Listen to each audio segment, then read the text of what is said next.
तीन टाइप के हमने धातु पढ़ाए थे कि अधिक क्रियाशील होंगे, वो कौन कौन से थे। और दूसरी बात, निम्न स्तर के जो थे, निम्न क्रियाशील धातुएं थी वो कौन सी थी, और मध्य स्तर के जो क्रियाशील थे वो कौन कौन से हैं। तो उनको किन किन विधियों के द्वारा हम प्यूरिफिकेशन करेंगे, मतलब शुद्ध रूप में प्राप्त करेंगे। तो स्टार्ट करते हैं बच्चों अयस्क। तो बच्चों जो हमें अयस्क प्राप्त होता है उसका सबसे पहले हम करते हैं अयस्क का सांद्रण। अयस्क का सांद्रण। तो बच्चों अयस्क का जो सांद्रण होता है वो हम तीन प्रकार की धातु प्राप्त होती है हमारे पास। तीन प्रकार की धातु प्राप्त होती हैं। नंबर 1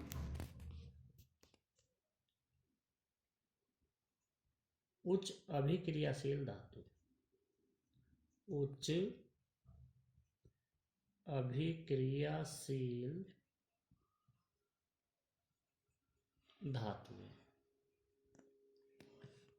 इसको कहते हैं कौन सी हैं बच्चों, जो मैक्सिमम रिएक्टिविटी मेटल होती है। Maximum reactive metals.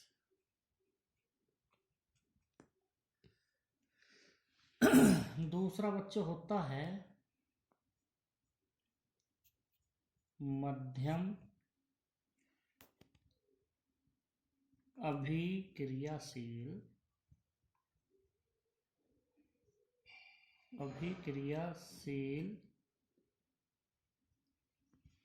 धातुएं। इसको हम बोलते हैं बच्चों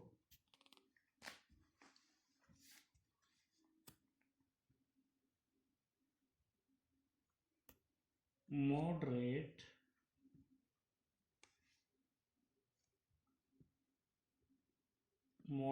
रिएक्टिव मेटल्स। इसको बोलते हैं बच्चों निम्न। नंबर 3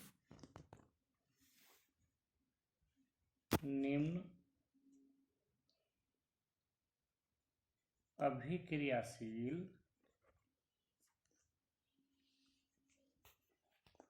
धातुएं। इसको बोलते हैं बच्चों लो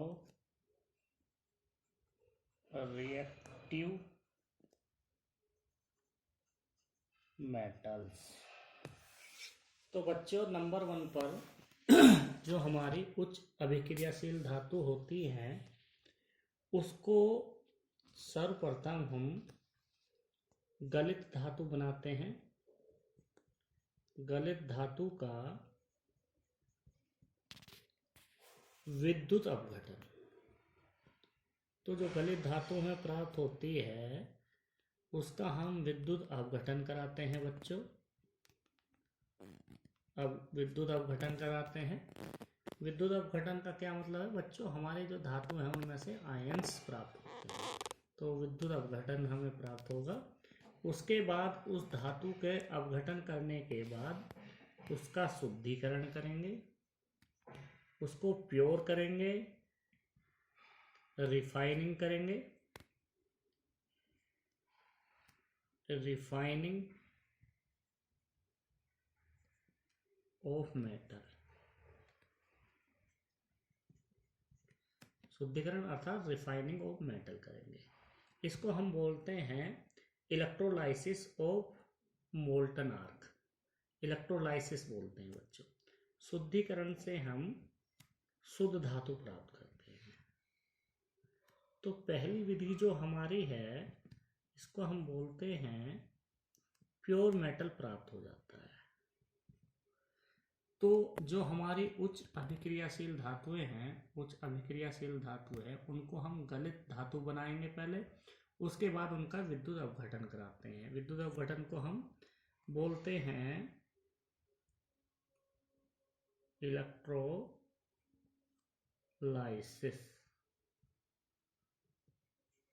ऑफ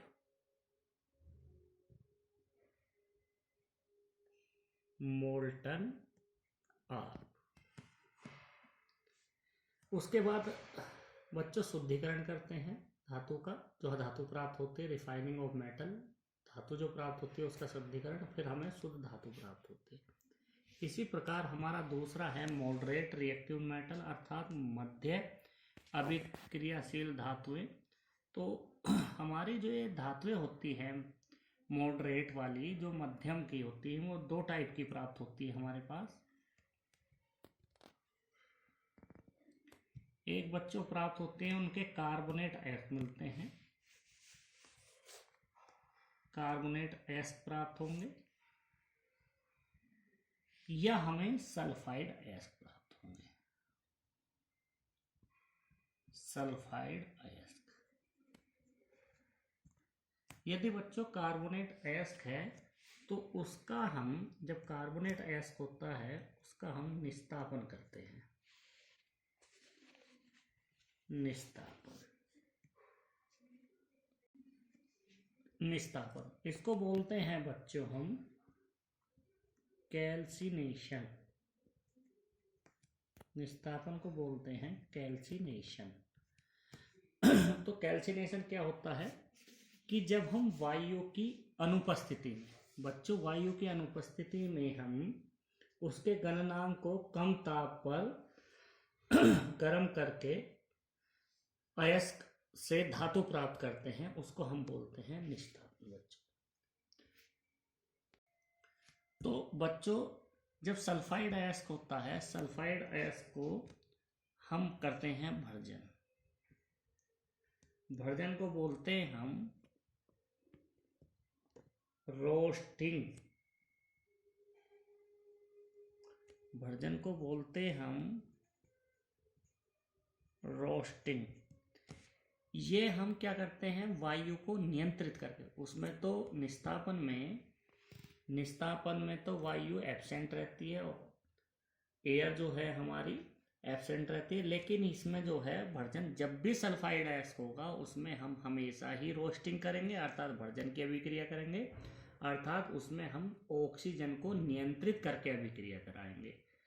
तो इन दोनों विधियों के करने के बाद बच्चों हमें, दोनों विधियों के बाद हमें प्राप्त होता है धातु का ऑक्साइड, धातु का ऑक्साइड प्राप्त होता है। धातु का ऑक्साइड, जिस धातु के साथ ऑक्सीजन जुड़ा होता है उसको हम बोलते हैं बच्चों धातु का ऑक्साइड। उस धातु का, धातु के ऑक्साइड का, धातु का अपचयन कराते हैं बच्चों, अपचयन, अपचयन का मतलब reduction, reduction of metals, reduction of metals. Reduction of metal क्या होता है, अपचयन क्या होता है, जिसमें से ऑक्सीजन बाहर हो जाती है। जब बच्चों ऑक्सीजन बाहर हो जाती है तो हमें प्राप्त होता है धातु, अर्थात धातु का शोधन। उसके बाद हम धातु का शोधन करते हैं जिससे हमें प्योर धातु प्राप्त हो जाती है।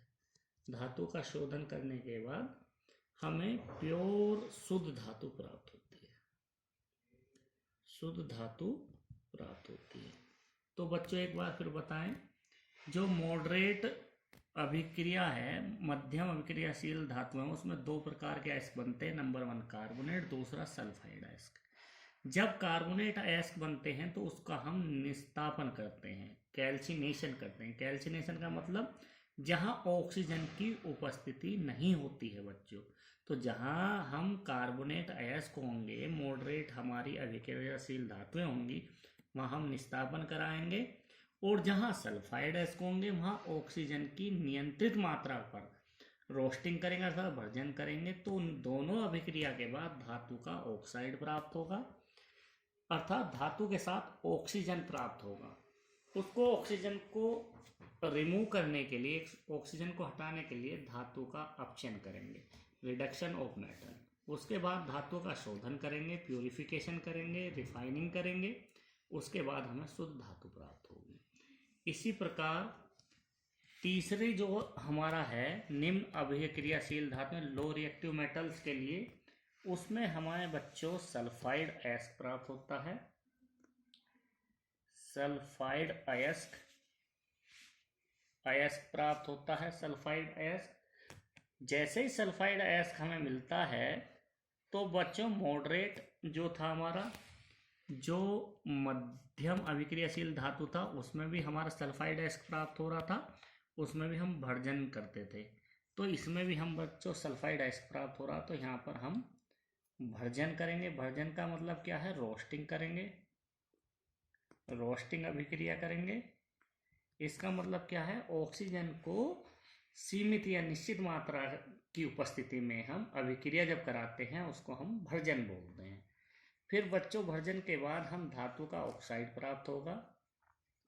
धातु का ऑक्साइड प्राप्त होगा। धातु का ऑक्साइड क्या? जब धातु हमारी जो मेटल है ऑक्सीजन के साथ अभिक्रिया करती है और संयुक्त हो जाती है तो उसे हम धातु का ऑक्साइड बोलते हैं।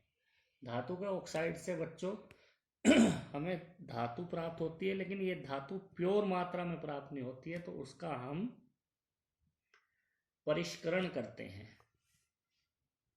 परिष्करण का मतलब उसको प्योर बनाते हैं, शुद्ध बनाते हैं। परिष्करण का मतलब शुद्ध धातु प्राप्त करते हैं। तो यहाँ जो धातु प्राप्त होती है बच्चों प्योर नहीं प्राप्त होती है, उसमें कुछ ना कुछ अनप्योरिटी पाई जाती है, तो इसलिए हम उसको परिष्करण करते हैं अर्थात शुद्ध धातु प्राप्त करते हैं। तो बच्चों अयस्क से हम धातु जो निकालते हैं 3 तरह से निकाल सकते हैं। पहला नंबर हम विद्युत अपघटन के द्वारा शुद्ध धातु प्राप्त करेंगे, और जो हमारा दूसरा जो है मध्यम वाला अभिक्रियाशील में पहले कार्बोनेट अयस्क होंगे तो निस्तापन कराएंगे और सल्फाइड अयस्क होंगे तो भर्जन कराएंगे। लेकिन तीसरे जो हमारा है उसमें सल्फाइड अयस्क ही प्राप्त होंगे। जब सल्फाइड अयस्क होंगे 2 विधि होंगी, मध्यम अभिक्रियाशील धातु या हमारी निम्न अभिक्रियाशील धातु। इस तरह से हम यहाँ इसका शुद्धिकरण करते हैं और शुद्ध धातु प्राप्त करते हैं। तो बच्चों अब नया टॉपिक है, मैट्रिक्स को हम आधात्री बोलते हैं या गैंग। तो तीनों नाम से यदि आ जाए, मैट्रिक्स किसे कहते हैं, आधात्री किसे कहते हैं या गैंग किसे कहते हैं। तो ये क्या होता है बच्चों, इसकी बात करेंगे। जो खान होती है हमारी, जो खानों से हमें, खानों को बोलते हैं हम माइंस। इन खानों से जब हमें अयस्क प्राप्त होते हैं, खानों से अयस्क प्राप्त होते हैं, तो उसमें उच्च गलनांक वाली अशुद्धियां, अयस्क में बच्चों उच्च गलनांक वाली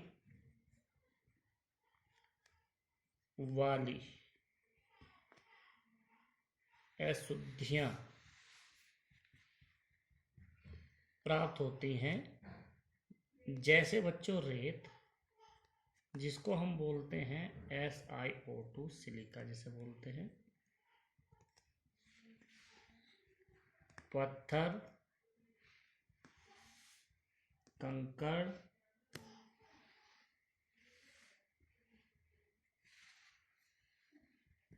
मिट्टी, अभ्रक आदि होती हैं। जो उच्च गलनांक की वाली जो अशुद्धियां हैं, रेत है, पत्थर, कंकड़, मिट्टी, अभ्रक आदि उपस्थित होती हैं, उन्हें हम या तो मैट्रिक्स बोलते हैं बच्चों, मैट्रिक्स, या हम उसको बोलते हैं आधात्री, या उनको बोलते हैं हम गैंग। तो इसके लिए एग्जाम्पल है बच्चों, एग्जाम्पल है हेमेटाइट, हेमेटाइट, जिसका अयस्क हमारा है हेमेटाइट अयस्क, इसको पूरा लिख देते हैं। हेमेटाइट अयस्क जो है ये आयरन का अयस्क है बच्चों, जिसका सूत्र होता है Fe2O3। जो हमारे मैट्रिक्स आधात्री या गैंग होते हैं वो हमारे किसी भी बर्तन में तली के नीचे बॉटम में मिलते हैं। नीचे जो गैंग बैठ जाती है उसको हम गैंग कहते हैं, गैंग या आधात्री। तो बच्चों जब हम किसी को घोलते हैं, जो अशुद्धियां हैं वो बर्तन के नीचे बैठ जाती है, उसको ही गैंग या आधात्री बोलते हैं। दूसरा एग्जाम्पल है बच्चों सिलिका। सिलिका मतलब रेत, सिलिका या रेत, ये भी नीचे बैठ जाता है बच्चों। लोहा भी नीचे बैठ जाता है, तो इसका होता है Si2 अशुद्ध। तो ये सिलिका जो है आधात्री या गैंग का हमारा उदाहरण है बच्चों। तो इस तरह से हम मैट्रिक्स आधात्री या गैंग हम प्राप्त कर सकते हैं। एक होता है बच्चों गालक। गालक को बोलते हैं फ्लग। गालक किसे कहते हैं? वे रासायनिक पदार्थ जो अयस्क में उपस्थित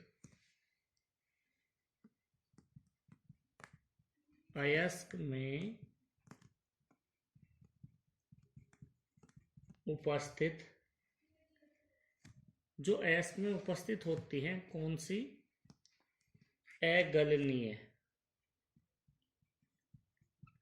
अशुद्धियां,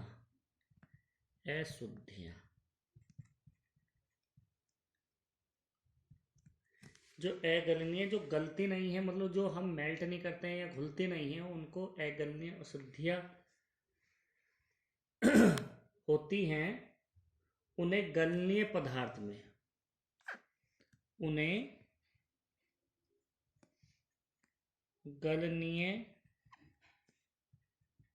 पदार्थ में परिवर्तित किया जाता है। ऐसे रासायनिक पदार्थ जो अयस्क में जो उपस्थित होते हैं हमारे, कौन सी? अगलनीय अशुद्धियां जो होती हैं, उनको हम कन्वर्ट गलनीय पदार्थ में कर देते हैं। तो उसको ही हम, उस प्रक्रिया को ही बोलते हैं हम गालक, जिसको हम फ्लग भी कहते हैं। तो बच्चों जैसे अशुद्धियां हैं, अशुद्धि में यदि हम गालक मिला देते हैं, अशुद्धि कौन सी होनी चाहिए हमारी? ये जो अशुद्धि है अगलनीय अशुद्धि होनी चाहिए। यदि उसमें हम गालक मिला देते हैं तो बच्चों हमें धातुमल प्राप्त होता है। धातुमल जो हमारा गलनीय पदार्थ होता है। तो ये बहुत इंपॉर्टेंट क्वेश्चन बनता है बच्चों, ये बहुत इंपॉर्टेंट क्वेश्चन बनता है। तो बच्चों कहा जाता है जब अशुद्धियों में गालक मिलाया जाता है तो क्या प्राप्त होता है? धातुमल। कैसा? गलनीय पदार्थ वाला। तो जो गालक होते हैं, जो गालक या फ्लग होते हैं, वो दो प्रकार के होते हैं। नंबर 1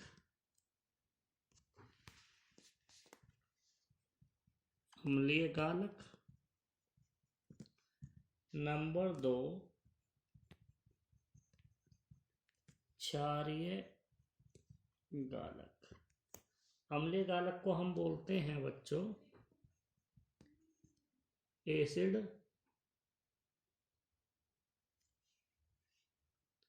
एसिड फ्लग, जिसको हम फ्लक्स भी बोल देते हैं कभी कभी। इसको बेसिक फ्लग। तो बच्चों वे गालक जो अम्लीय ऑक्साइड जो अयस्क में उपस्थित क्षारीय अशुद्धि से क्रिया करने पर गलनीय धातुमल बनाते हैं उनको अम्लीय गालक कहते हैं। एग्जाम्पल है हमारा रेत, जिसको हम बोलते हैं SiO2 सूत्र है। ये हमारी क्षारीय शुद्धि होती है। उसके साथ यदि हम अम्लीय गालक से रिएक्शन करते हैं तो फेरस सिलिकेट प्राप्त होता है। वे गालक जो क्षारीय ऑक्साइड जो होते हैं बच्चों, उपस्थित अम्लीय शुद्धि से क्रिया करके गलनीय धातुमल बनाते हैं, क्षारीय ऑक्साइड बनाते हैं। एग्जाम्पल है कैल्शियम कार्बोनेट और मैग्नीशियम कार्बोनेट। तो इस प्रकार से हम बच्चों इनको हम गालक बोलते हैं। तो ये बच्चों कैसी कैसी विधियां हैं धातु क्रम मेटलर्जी हम पढ़ेंगे नेक्स्ट वीडियो में, बहुत इंपॉर्टेंट है। कौन कौन से मेथड होते हैं उसके बारे में बात करेंगे। तो बच्चों अभी तक जिन बच्चों ने मेरा चैनल सब्सक्राइब नहीं किया है, सब्सक्राइब करें, लाइक करें और शेयर करें। और बच्चों लास्ट तक, अंत तक वीडियो को देखें। और ऐसा ना करें बच्चों की स्टार्टिंग में वीडियो देख ली है उसके बाद वो डिलीट कर दें या उसको देखें ना। सही बच्चे देखें लास्ट तक, आपको बहुत अच्छे बोर्ड के क्वेश्चन मिलेंगे आपको। ठीक है बच्चों, ओके बाय।